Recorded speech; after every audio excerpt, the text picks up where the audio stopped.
Hello, everybody, and welcome to Coffee with a Therapist this wonderful Wednesday morning.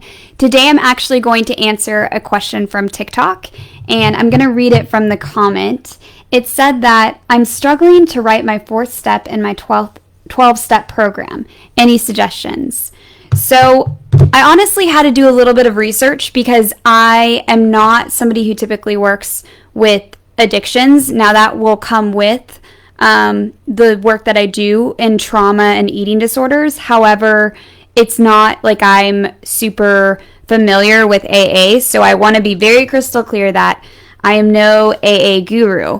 However, when I was reading through the fourth step, the themes that seemed to come up were shame, resentment, trying to understand these different parts of ourselves that may have led to these behaviors or to the addiction itself. And so I think what I generally want to speak about is how we work to do the hard work of talking about the parts of us that we might feel shame about, or we might feel resentment towards, or even the people we might feel resentment towards.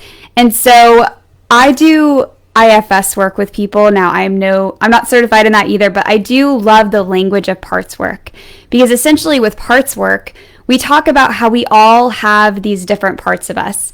And sometimes we have these parts that we call exiles, which are the parts of us that are really hard to talk about because maybe we feel shame about them, or, we'd rather not think about them. We feel disgust. We feel just that I don't want to talk about that part of myself, or the part of me that struggles with maybe it's sexual addictions or things that in our culture are kind of deemed taboo, or maybe it's this part of me that's selfish, or maybe it's this part of me that is jealous, or whatever types of emotions feel unsafe or disgusting, or the ones that we typically try to really disconnect ourselves from.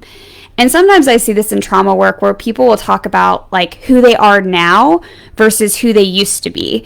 And so some of the ways that we can actually figure out what these exiles are to begin with is to, number one, write down different events and moments in our lives where we felt really strong emotions of disgust or resentment or anger. Typically during those moments, when we feel those extreme reactions, we are going to be likely in touch with some of those parts. And especially if we have this past part of ourselves that we don't like to talk about, it's super important that we recognize, what is it that I feel shame about in my past self, right? Some people really struggle with feeling like they used to be really needy or attention seeking.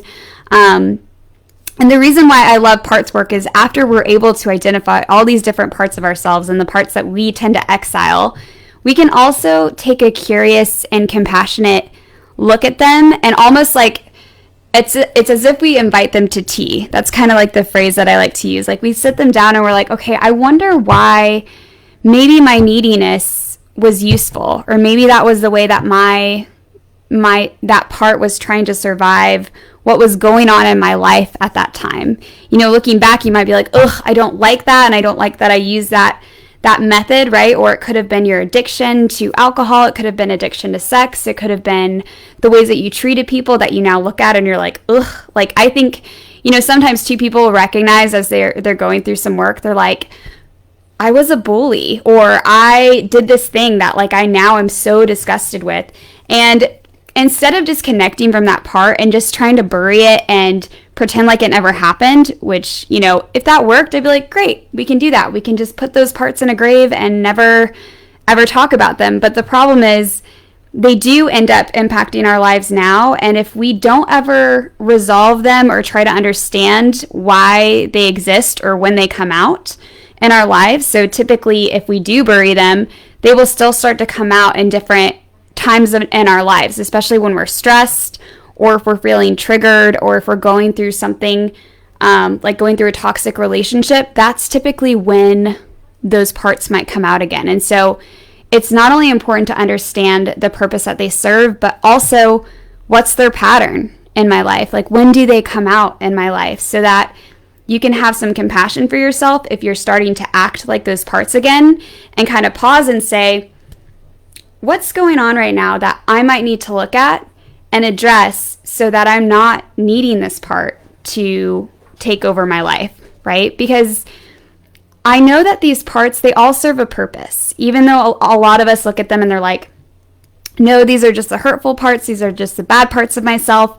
They do all serve a purpose, and they typically came about from a place of hurt or from a place of trying to survive maybe a traumatic or a toxic environment. Or maybe they were behaviors we learned from other people.